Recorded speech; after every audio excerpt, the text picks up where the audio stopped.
I'll never forget that one time. Dummy Guy was always being asked by people he met on the street just what it was like to work with me. And of course he was the ideal stand-in for any of those dangerous bits that we might have to do in an episode. What?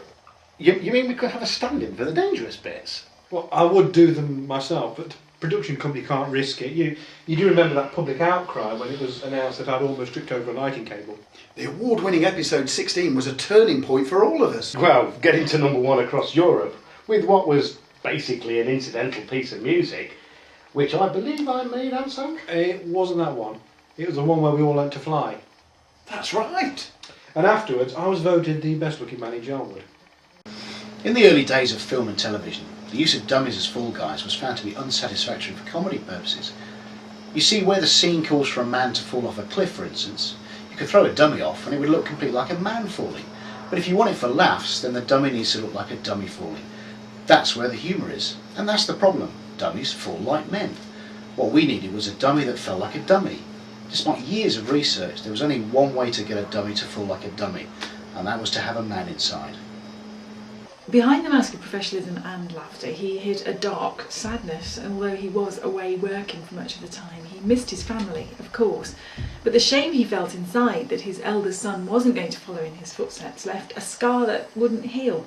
Even his resurgent popularity through the sitcom Lock, Stock and Barrel couldn't hide the pain caused when he found out that his son's rare bone disease would prevent him falling over convincingly as a dummy.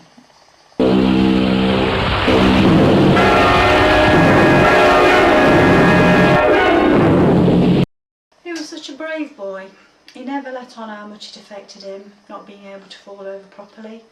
But such a deformity, and well, you know how cruel children can be. It soon became apparent that no one had actually read the script. I mean, actually read it. If it hadn't been for me, well, the consequences, I just don't want to talk about it. And so it was that Dummy Guy's career, a career that spanned almost 40 years, ended with him achieving the highest position a performer could wish for, playing alongside Lock, Stock and Barrel in their hilarious sitcom. I'd like to thank the BBC for this Lifetime Achievement Award that I'm accepting on behalf of Dummy Guy, although I should point out that I have been in entertainment a damn sight longer. When you think of the personal tragedies in his life, his son's deformity and the Dan Boulder tragedy, where I don't know if you recall, he was supposed to be crushed on set by a polystyrene boulder and instead found himself carried down the mountain, squished to a real rock. And of course there was the failed attempt to become a serious actor. He was a third member of Lock, Stock and Barrel. That's how we'll always think of him. No, wait, that's fourth member. He was so vital to what went on set. The gags we lied. No, wait, there's the guy that played me when I was in jail, on the overseas tour. Dummy Guy was certainly the fifth member. That's how we'll think of him. I know he had his personal problems, but it's just as I told him. People think my life has been a breeze. Well, it hasn't. Just don't harp on about it. Of course, if it hadn't been for me, the public would not have been aware of that awful condition, acne rosacea. And because of me, countless people's lives have been changed for the better. Of course, because of his work, he was unable to get decent life insurance. It was me who helped him out there. He came to me when no other insurer would touch him. We got on really well after that.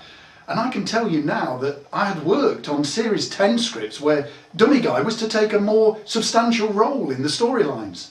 We'd begun to work out some character backgrounds for him. This is a badly timed tragedy.